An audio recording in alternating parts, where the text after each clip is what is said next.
ओम नमः सिद्धिभ्यः नमो हरिहन्ताणं नमो सिद्धाणं नमो आयर्याणं नमो वज्रायाणं नमो लोये सर्वसाहूणम् मंगलम भगवान वीरो मंगलम गौतमो गणी मंगलम कुंद कुंदार्यो जैन धर्मोस्तु मंगलम सर्वमंगल्य मंगल्यम सर्वकल्याणकारकम प्रधानम सर्वधर्मानां जैनम जयतु शासनम जैनम जयतु शासनम हीनात्मबुद्धयतात्मेव परद्विनेव चापरम् अक्षयनन्तबोधाय नमस्तु परमात्मने चेतिले चेतन चेत्या विना केम चालसी।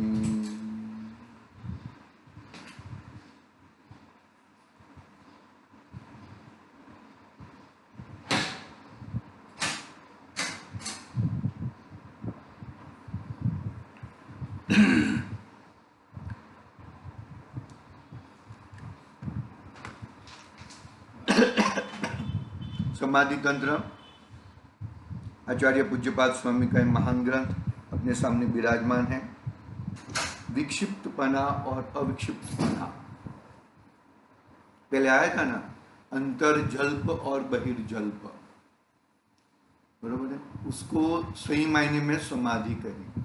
जो बहिर्जल्प और अंतर्जल्प से रहित है, जिनके बहिर्जल्प और अंतर्जल्प नाश हो चुके हैं, इनको समाधि सही मायने में होती है। बहिर्जल्प शायद एक समय के लिए निकल जाते हैं, लेकिन अंतर्जल्प नहीं जाते। बहिर्जल्प एक समय के लिए निकल जाते हैं, बहिर्जल्प निकल जाते हैं, अंतर्जल्प बहुत पुरुषार्थ लगता है अंतर्जल्प के लिए, बरोबर है। ऐसे ही अंतर्जल्प और बहिर्जल्प का एक नाम दे दिया विक्षिप्तपना। विक्षिप्तपना यानी कि जो रागादि विकारी भावों में रचा पचा रहता है, संयोग बुद्धि, संयोगों में संयोग बुद्धि रखता है, शरीर आदि में एकता बुद्धि रखता है, कर्तृत्व, भोगत्व, ममत्व आदि बुद्धि सहित रहता है। ये पर के अंदर ये सब चीजें जो रखता है वो विक्षिप्तपना है।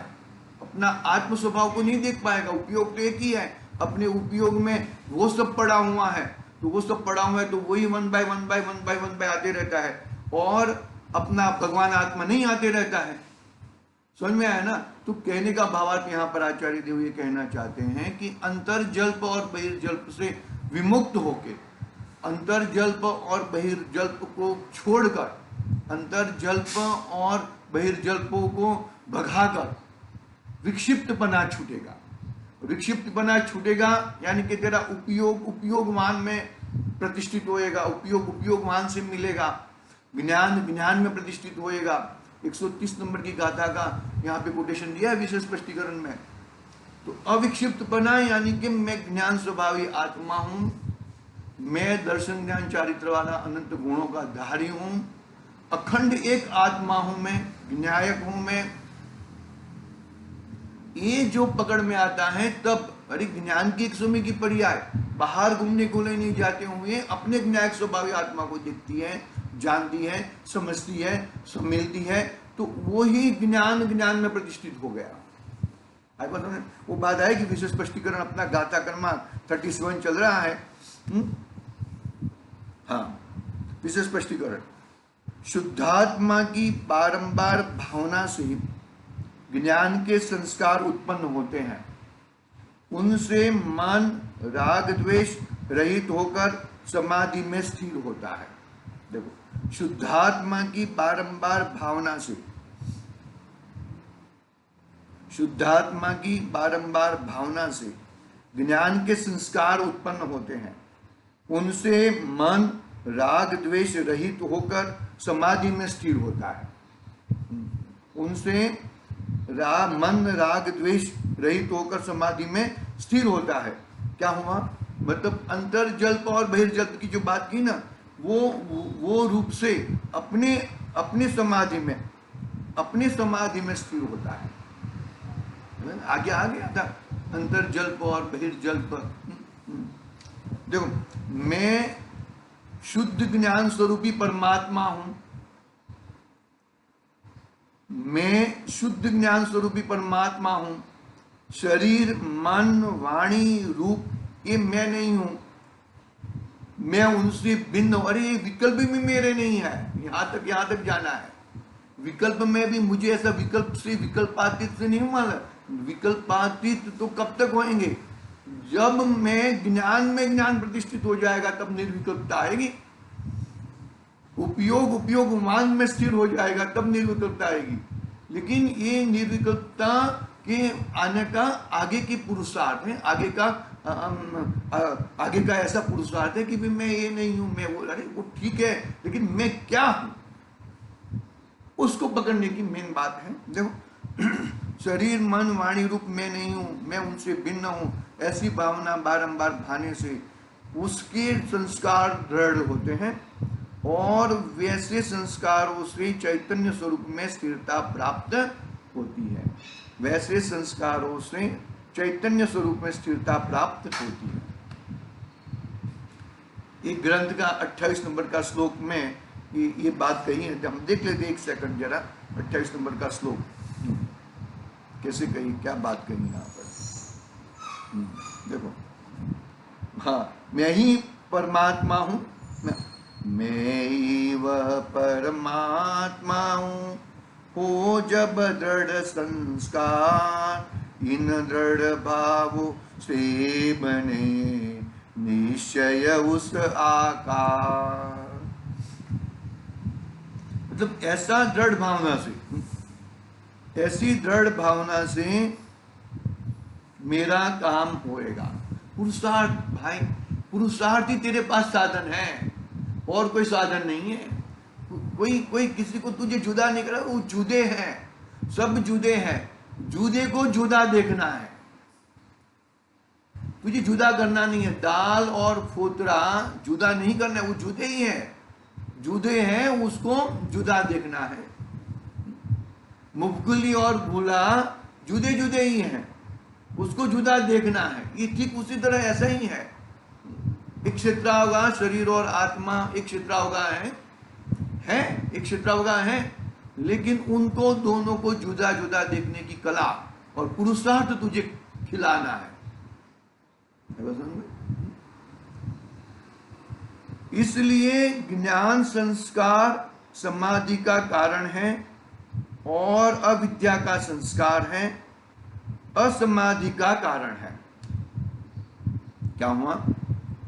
इसलिए ज्ञान संस्कार समाधि का कारण है और अविद्या का संस्कार असमाधि का कारण है। बहुत ही सुंदर बातें है भाई, अंदर खिलानी पड़ेगी, अंदर जमानी पड़ेगी, अंदर बरोबर बिठाना पड़ेगा हर चीज को। ज्ञान संस्कारों द्वारा जैसे जैसे स्वरूप में स्थिरता होती जाती है, वैसे वैसे राग द्वेषादि भाव छूटते जाते हैं और वितरागता बढ़ती जाती है। इसलिए जहाँ तक मन ज्ञान का उपयोग बाह्य विषयों से छूटकर आत्म स्वरूप में स्थिर न हो, वहाँ तक आत्म तत्व की भावना करते ही रहना चाहिए। कितनी बात कर दी। देखो, ज्ञान संस्कारों के द्वारा तेरे पास ज्ञान के अलावा ज्ञान स्वभाव है। उपयोग में दर्शनोपयोग तो सामान्य अवलोकन हो गया, विशेष विशेष देखने के लिए ज्ञानोपयोग। तो ज्ञानोपयोग वही तू, ज्ञान उपयोग वही तू है और कुछ तू नहीं है। जैसे हम आंखों से मड़ को देखा, गटर को देखा, बरोबर है, और गुलाब के फूल को देखा, कमल के फूल को देखा। न ये आंख किसके रूप हो जाती है? मल के रूप, मड़ के रूप, हाँ, न गटर के रूप और न कमल के रूप, न फूल के रूप, हाँ, गुलाब के रूप। ऐसा होती नहीं है वो आंख। आंख तो सिर्फ मात्र देखती है और जानती है। तो सिर्फ ज्ञान मेरा जानता है और देखता है और कुछ करता नहीं है भैया। मैं ज्ञान से पर पदार्थों को जानूं, उससे अच्छा ज्ञान को मेरे ज्ञान को मेरे को ही मैं ही जानूं ना। आई बात? देखो क्या कहते हैं, ज्ञान संस्कारों द्वारा जैसे जैसे स्वरूप में स्थिरता होती जाती है, वैसे वैसे राग द्वेषादि भाव छूटते जाते हैं और वितरागता बढ़ती जाती है। इसलिए जहां तक मन ज्ञान का उपयोग बाह्य विषयों से छूटकर आत्म स्वरूप में स्थिर न हो, वहां तक आत्मा की भावना करते ही रहना चाहिए। वहां तक आत्मा की भावना करते ही रहना चाहिए। जैसे जैसे राग द्वेषादि भाव छूटते जाते हैं और वितरागता बढ़ती जाती है, इसलिए जहां तक मन ज्ञान का उपयोग बाह्य विषयों से छूटकर आत्म स्वरूप में स्थिर न हो, वहां तक आत्मा की भावना करते ही रहना चाहिए। निरंतर आत्म भावना भाते जाना है ना। आत्म स्वभावम पर भाव भिन्नम, है ना गाथा अपने कलश। आई थिंक तो 62 या 63 नंबर का कलश है वो, कर्ता कर्म अधिकार का। कर्ता कर्म अधिकार संबंधी, कर्ता संबंधी, ये कार्य संबंधी इतनी भूले हो रही हैं, बहुत ही अत्यंत भूले हो रही है।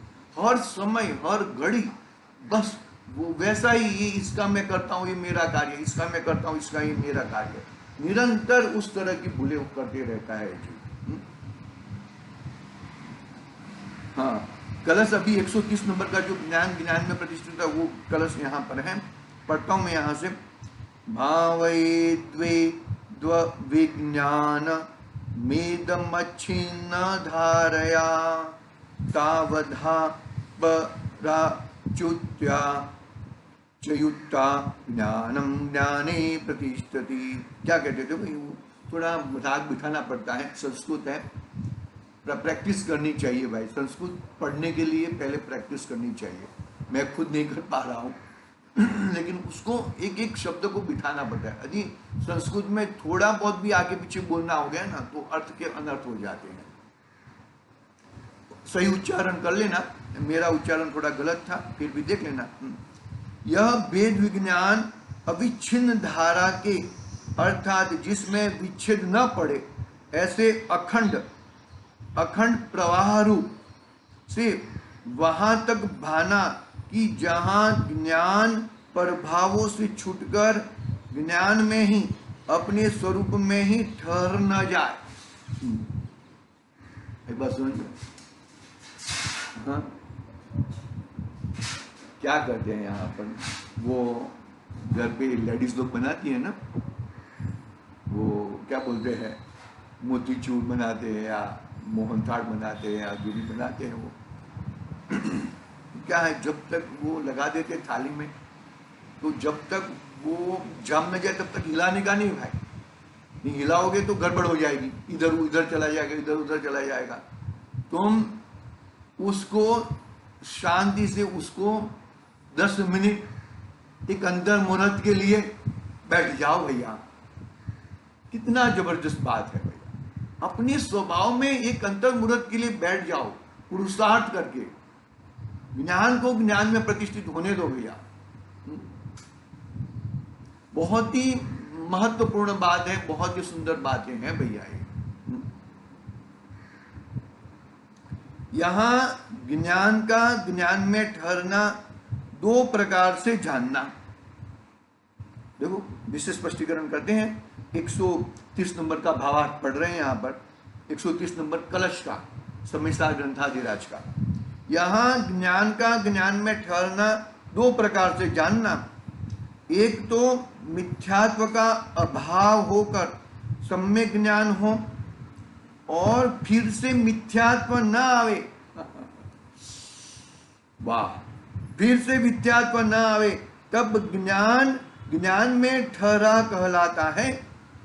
क्योंकि क्या होता है कि मिथ्यात्व का नाश हुआ, सम्यक ज्ञान प्रकट हुआ, लेकिन वो मिथ्यात्व को कंटिन्यू, मिथ्यात्व को वो गहना, अपना जो सम्यक दर्शन ज्ञान चारित्र रूपी गहना है उसको संभाल के रखना पड़ेगा ना भाई।